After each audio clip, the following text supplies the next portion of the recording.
The coming market crash. Will you be ready? Isn't it prescient that I put that video out this week? And no, I was not predicting the effects of Friday. That is Friday the 23rd of March. But I was talking about the big overhang that we have been seeing since on our quarterly chart. For those who've been following us for a while, we had the weekly vertical crossover occur at the end of the quarter, at the end of the year of 2018, and we have two red down dojis in effect. Our derivative oscillator is negative and our price percent oscillator is negative. So we've had, for going on 2 quarters now, that strong down push on our largest quarterly chart that we look at only 4 times a year. But I really was focused on making sure that all of you realize that everything that goes up must come down, and how good our charts are when it comes to weekly vertical crossovers. We can go back in time, and you can see how often that weekly vertical crossover chart works, and it works even better when you team it up with the 2-day chart. So again, please, again, listen to that video. If you're a subscriber, then it will be in your show notes. That is, if you're a subscriber to chartingwealth.com's daily reviews, this is the weekly review and forecast, which comes out with that. If you're listening to this and you're not a subscriber, you will not see in the show notes the link to our special video that we did on the coming market crash. Will you be ready for it? You need to go to the channel and subscribe. Go to chartingwealth.com, subscribe to the Daily Market Review for free. You will receive a link. I will continue to put that out over the course of the next few days so that folks who do subscribe immediately will get it. But I very much want you to have it. And the sum and substance of it, and again, it's several minutes long.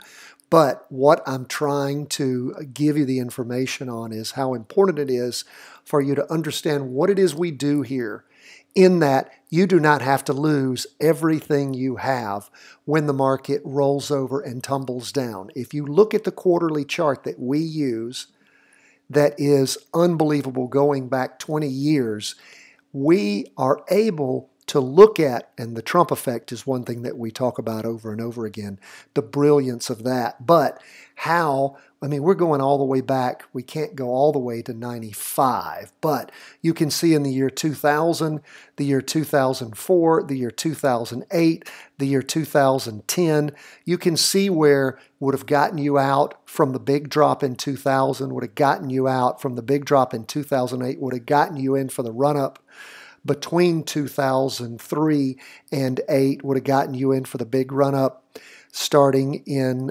mid-2010. And again, the latest run-up also. And again, giving you the cautions for things turning over at the end of this last year. So again, please follow these charts with us on a daily basis. We give you all sorts of great information. We have great training. All of it's for free at the channel. I encourage you, if you're just listening to us for the first time, for the first few weeks, go to chartingwealth.com once a week or more. Take the trainings. We have lots of trainings there. Listen to them. Take notes. Pay attention. Tune in with us every day for 10 minutes. Go over these charts. Do practice trades. Fill out your weekly market worksheets, which is what you should have in front of you right now, at least. If you can do the daily market worksheets too, great, but at least the weekly, and always the trade worksheet when you're doing practice trades. Okay, let's jump into these charts and see what we see. Somebody texted me and they said, hey, I signed up for your texting service and I've never received a text. Well, if you signed up, and this person did, past January the 25th, we've not had a weekly vertical crossover since then. So we've not sent out any text messages. We promise not to bombard you with a bunch of crap if you sign up and you're in the United States. Otherwise, if you're in other parts of the world, I know we have a lot of listeners in Australia, Canada, England, Germany, oh gosh, Holland, India. Thank you for being with us. You can't sign up for that service, but you can listen to this broadcast every week. It's the weekly review and forecast. We put it out on Fridays. We'll tell you when there's a weekly vertical crossover. There's not one in effect right now, okay, that just happened. Now, the last time we had the S&P turnover rolling up was back on the week ending the 25th of January. We've seen a nice run up. Things got flat for the prior 2 weeks, up this last week, up much stronger until today. The S&P 500 down 1.92% for the day. The price percent oscillator was spiking up quite nicely. Derivative oscillator was about flat. But with the down movement over the course of the day on Friday, big down day for the market, paired off our up candle. Still finished with an up week, but not as strong as it would otherwise have been. We go from the weekly to the 2-day. Now we had just, excuse me, we had just had a 2-day crossover going up. Things looked quite nice. We had price movement above the 2-day. It was the first day of the latest 2-day candle. We had that crossover in effect. And of course, what happened to the green 2-day candle? It was winnowed down, as we would say. Winnowed down from a green up candle to a red spinning top means lots of indecision. Tending down, we can see that huge wick on top and the wick on the bottom. Price movement is pushed just through the 2-day trend line, ended just through it, still above the weekly. Now we go from the 2-day, which is now considerably weaker, to that 4-hour chart. We had just had a crossover in the afternoon, a jumping in point, and again, it's hard to call it on the Heikin Ashi candlesticks, but somewhere around 282, something like that. And of course, a huge paring down in the morning where things reversed considerably, closing at about 279, and then a big down move in the afternoon. So hopefully, if you were doing a practice trade, you were monitoring, and you pulled the plug when the market just started nosediving. Never pull the plug before 10:30. You want to wait until things settle out. We talk about idiot hour all the time. In fact, I'm going to do a broadcast for you. I'm going to do a special training on idiot hour. Every time I say idiot hour, people ask me what I mean by that. Market makers have a lot of control when the market opens. And for the first hour or so in the market, things get very screwy. Market can open way down, and by the end of the hour, it can be way up. Can open way up, by the end of the hour, be way down. I'm going to give you a little more teaching on that over the next few weeks. I'll put that in the quiver for a training on understanding idiot hour. But things reversed sharply on the S&P 500 now. As I expressed yesterday, concerns about how long, we are long in the tooth since January the 25th, the week ending then. We've had up movement. Now, we have had some prior down movements when the market's moved up.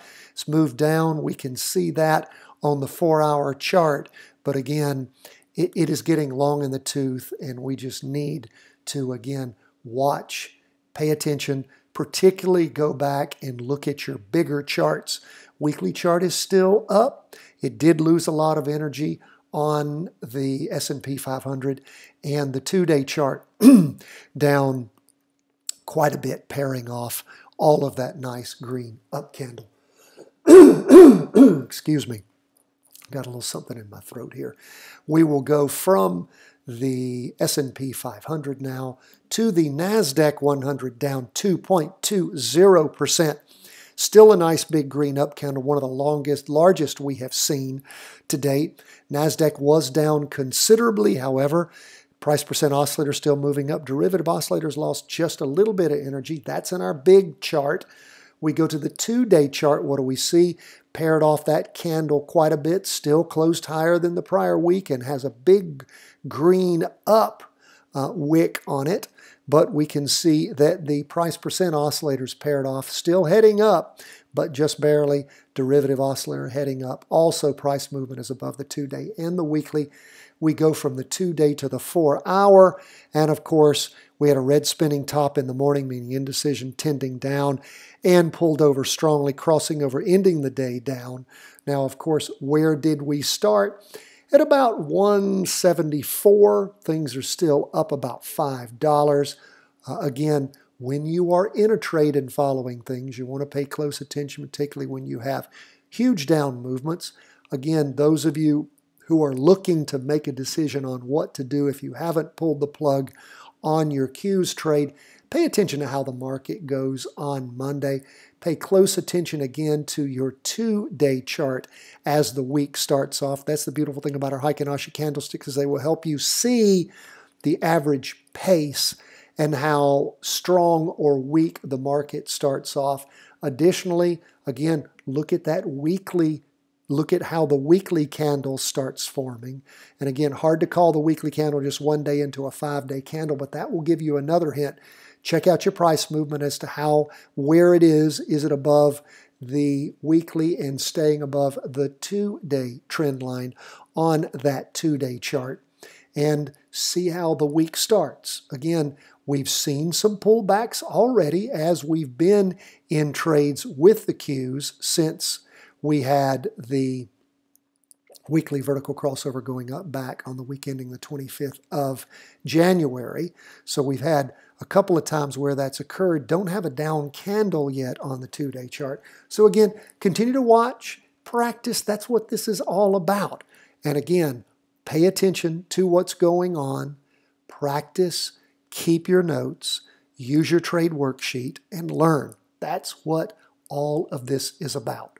Okay, let's keep going. What's going on with bonds? Bonds, as one would expect, what's a safe haven when money moves out of the stock market? When the stock market's down, bonds and gold typically go up. Well, they did. Bonds up 1.55% for the day. Derivative oscillator is positive. Price percent oscillator heading up quite strongly on the weekly chart. And the strongest candle we have seen in many, many weeks own bonds. We go from, and price movement well above the weekly, excuse me, we go to the 2-day chart. Big 2-day up candle, the strongest we've seen in quite a while. Remember, we had that crossover on bonds on the 2-day candle, back on the 2-day candle ending Wednesday the 20th. And we go from the 2-day chart, so again, derivative oscillator springing up and the price percent oscillator. Look at the 4-hour chart. Strong up in the morning and the afternoon. Remember, we'd had that reversal. We had a jumping in point right there in the afternoon on, excuse me, on Wednesday, and things moving up quite nicely and strongly. Hopefully, some of you were practicing that. Bonds had been a while since they had done much of anything, so that's nice to see bonds moving up. Again, there's always, what does Jim Cramer say? There's always a bull market somewhere. And let's go to gold. Now, I'd kept hoping that gold was going to cross, wanted to short gold so bad. But of course, did we do it? No, because we didn't have the weekly vertical crossover. For the last 2 weeks, almost 3 weeks, it's been looking like it's going to cross over going down. Gold has not done that. Green spinning top means indecision, tending up. But of course, that's an open box green candle. And we see the derivative oscillator still going down. Price percent oscillator still going down, but not crossing over. We go from the weekly to the 2-day. And of course, we see that we have now 10 days of decent up movement in gold. Still not enough to cross over going up on that 2-day chart. So still not enough up movement in gold. Gold just can't seem to bounce high enough to do that. We look at the 4-hour chart, and of course, it hit its bottom around that 120, 130 mark, and has slowly been edging up since then. So derivative oscillator keeps losing momentum. Price percent oscillator not quite flat. So we'll just see how gold shakes out with the shutters in the stock market. We'll see what happens with gold. And that's where we are as we end the week. Exciting day on Friday. We'll continue to see how things set up and move as this new week gets underway. If you don't have our book, Charting Your Way to Wealth, you can sure order it All you have to do is look in the show notes at our YouTube channel or at chartingwealth.com, and you will see links to purchase our book. We've been sending that all over the world now. If you are in another country, the kind of the clearer that we have for our credit cards won't let you order it that way. If you will simply email us, cw@chartingwealth.com, I'll see to it that we send you an invoice from PayPal, and we will send you your book anywhere in the world where you get mail. So, and again, if you want to be a Patreon supporter, you'll see the link in our show notes to Patreon support. Don't forget that our special broadcast that we did for you guys about crashing markets, are you going to be ready? I really want you to have that. So again, make sure you're a free subscriber at chartingwealth.com.